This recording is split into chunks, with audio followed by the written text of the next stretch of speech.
ఈ రోజున YSR Congress party office నుంచి ప్రపంచ మేధావి బిఆర్ అంబేద్కర్ గారి విగ్రహం వరకు బైక్ ర్యాలీ కొనసాగుతూ ఉంది. దానికి మమ్మల్ని ఆహ్వానించిన లేళ్లప్పిరెడ్డి గారు, నత్తా యోనారాజు గారు, సురేష్ గారికి, మేదర్ సురేష్ గారికి ధన్యవాదాలు తెలుపుతా ఉన్నాం. మా దేవుడు మా కోసం విజయవాడ నడిబొడ్డులో వెలిసిన రోజు. ఆ విగ్రహం పెట్టడానికి గొప్ప మనసున్న జగన్మోహన్ రెడ్డి గారికి మాత్రం ఎల్లవేళ రుణపడి ఉంటాం. ఖచ్చితంగా ఆయనకి జీవితకాలం తోడుంటాం. ఎందుకంటే గత నాయకులు ఎవరు చూసినా అంబేద్కర్ గారి పటాన్ని రాజకీయాలకు వాడారే తప్ప ఏనాడు కూడా మా కోసం వాడలేదు, మా జీవితాల కోసం వాడలేదు.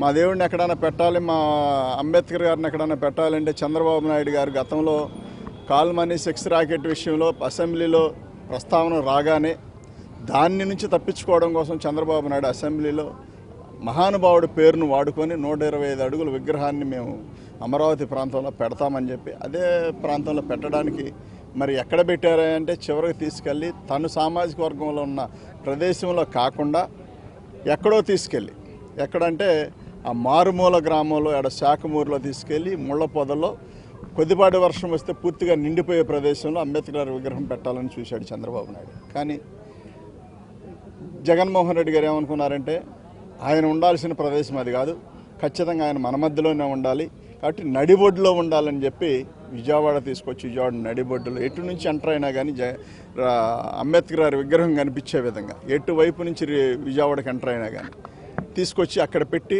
వేల కోట్ల రూపాయల స్థలం వాల్యూ, అలానే 500 కోట్ల దాకా ఖర్చు పెట్టి విగ్రహం పెట్టడం అంటే చిన్న విషయం కాదు. దానికి మనసు ఉండాలి. ఖచ్చితంగా ఆ ఇజం కూడా, అంటే అంబేద్కర్ గారి ఇజం కూడా మనసులో ఉండాలి. అది లేనప్పుడు ఎంతసేపటికి కూడా అది ఎప్పటికీ జరగదు. కానీ ఆ ఇజం ఉండబట్టే జగన్మోహన్ రెడ్డి గారు ఇంత పెద్ద ఎత్తున ప్రపంచం మొత్తం తలెత్తి చూసేలాగా ఇవాళ ఆ విగ్రహం పెట్టడం జరుగుతూ ఉంది. ప్రపంచంలో అతి ఎత్తైన విగ్రహం ఏదైనా ఉందంటే అంబేద్కర్ గారి విగ్రహమే. కాబట్టి ఆ మహానుభావుడి విగ్రహం మరి విజయవాడ నడిబొడ్డులో పెట్టడం మేము చాలా సంతోషంగా ఫీల్ అవుతా ఉన్నాం.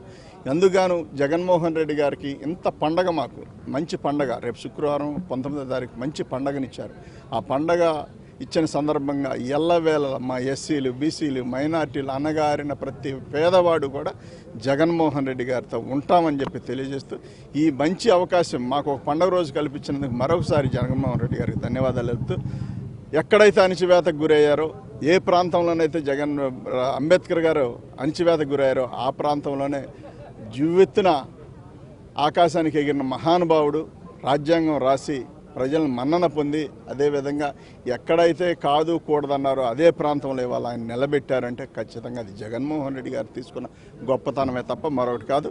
చాలామంది బహిరంగంగా టీడీపీ నాయకులు మాట్లాడలేక, ఒప్పుకోలేక, ఆ గొప్పతనాన్ని ఒప్పుకోలేక విజయవాడలో అంబేద్కర్ గారి విగ్రహం అవసరమా అని మాట్లాడే నాయకులందరూ కూడా ఒకసారి గమనించాలి.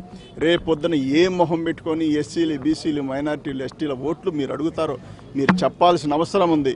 అంబేద్కర్ గారి విగ్రహం పెడితే మీకు వచ్చిన ప్రాబ్లమ్స్ ఏంటో మరి ఎవరికి తెలియదు. మీరు ఎవరైనా నిజంగా మేము అంబేద్కర్ గారి విగ్రహాన్ని వ్యతిరేకిస్తామని ఎవడైనా ఉంటే మాత్రం ఖచ్చితంగా బహిరంగంగా ఎదురుకొచ్చి మాట్లాడండి, అంతే తప్ప సోషల్ మీడియాలో రకరకాల ప్రచారాలు చేస్తే మాత్రం సహించబోమని చెప్పి తెలియజేస్తూ, రేపు 19వ తారీఖు మాకు జరుగుతున్న మా ఎస్సీలకి, బీసీలకి, మైనార్టీలకి, ఎస్టీలకి జరుగుతున్న పండగ కాబట్టి మా జీవితాల్లో వెలుగులు నింపిన వ్యక్తి ఎవరైనా ఉన్నారంటే ఖచ్చితంగా అది జగన్మోహన్ రెడ్డి గారు తప్ప మరో వ్యక్తి కాదు.